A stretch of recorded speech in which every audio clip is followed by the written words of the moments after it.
Ever wanted to get into flight simming but worried about the money? Well, this series is for you. Around 6 years ago, when I was 11 years old, I finally caved in and got FSX. It was around £20 then, it wasn't too expensive, but it was an absolutely amazing game. It didn't come without its downsides of having to have most of my settings on low, medium settings because I had a pretty awful laptop. As you can see by the picture on now, my setup wasn't the greatest. I had a monitor, I had a laptop on the side, and but it did me, and I had a joystick which I found for really cheap. And I'm actually going to go ahead and talk to you about joysticks and how to get them for cheaper in a future video. So there are two sort of sections to flight simming. There's phone flight simming and there's computer flight simming. So this is going to be more aimed towards the computer flight simming, but if you play on your phone, a few of these simulators you'll be able to get different versions on your phone as well. So we've got sort of four main ones that I could find. So first we've got X-Plane 11, we've got P3D, we've got FSX, and we've got Microsoft Flight Simulator 2020. If you have the specs to jump into Microsoft Flight Simulator 2020 straight away, then great, I would definitely recommend it.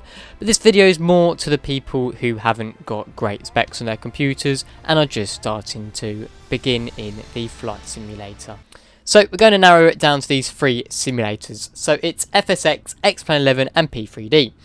Now we're going to go from least expensive to most expensive. So firstly we have FSX, which comes in at about £20 here in the UK at the time of recording this video. Then we have P3D, which comes in at about £50.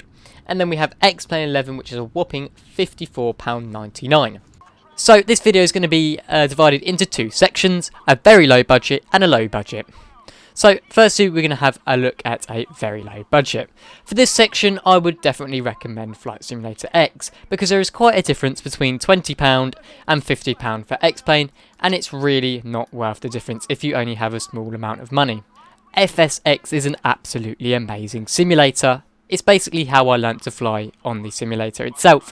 It's absolutely awesome, and they give you loads of missions, and the learning features on it are just out of the ordinary. It really does go through pretty much everything on there. They're much better than MSFS now. I mean, I wish the new MSFS had these kind of tutorials in them because they were just great, and they teach you some really interesting stuff, and they're fun as well. Some of the missions are really fun. So these lessons take you all the way from a GA aircraft to a Airbus A321, and they pretty much teach you most things inside the aircraft, which is absolutely awesome. And if you're a beginner and you don't know much, this is key. Even if you do have the specs for a higher simulator like Microsoft Flight Simulator 2020, I would still recommend you learning the fundamental basics, which you can access very easily in FSX.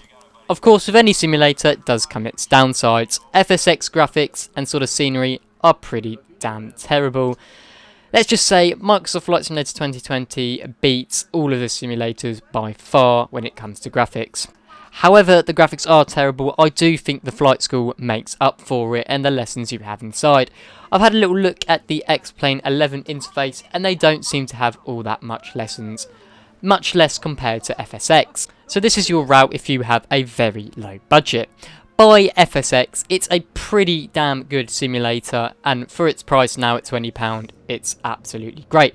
Yes, the graphics are not very good, but if you want to learn the basics of flying and how to fly an airliner, this is your best bet. So that pretty much wraps it up for you guys who are on a very low budget. Next week we will be doing an episode on joysticks, and I'll be doing the same sort of structure as this video. But now let's move it on to the people who have a sort of a bigger budget. So we're now going to look over to a bit of a bigger budget. I'm thinking about £50 to £100 and more to the £100 side if you want to get a joystick as well. I would definitely recommend X-Plane 11 for this section. The graphics are definitely much better. The flight school's not as good as FSX, so if you're more over to learning full in-depth stuff, definitely get FSX, and then you can maybe spend some more money on a joysticks. Saying that though, X-Plane 11 do have some pretty decent lessons. They have about 5 lessons in a GA aircraft, and then they have lessons with navigation, and they learn how to fly a helicopter and learning to fly an airliner. So this would probably be a good option if you have had past experience in flying aircraft maybe in the real world, or flying aircrafts on a previous simulator before and you're just getting back into it. The only downsides that sort of come with X-Plane 11 is you probably want a graphics card. Now I know some of you will be watching who have laptops with onboard graphics, and I had the same when I was playing FSX. So if you have a computer with onboard graphics, FSX is for you.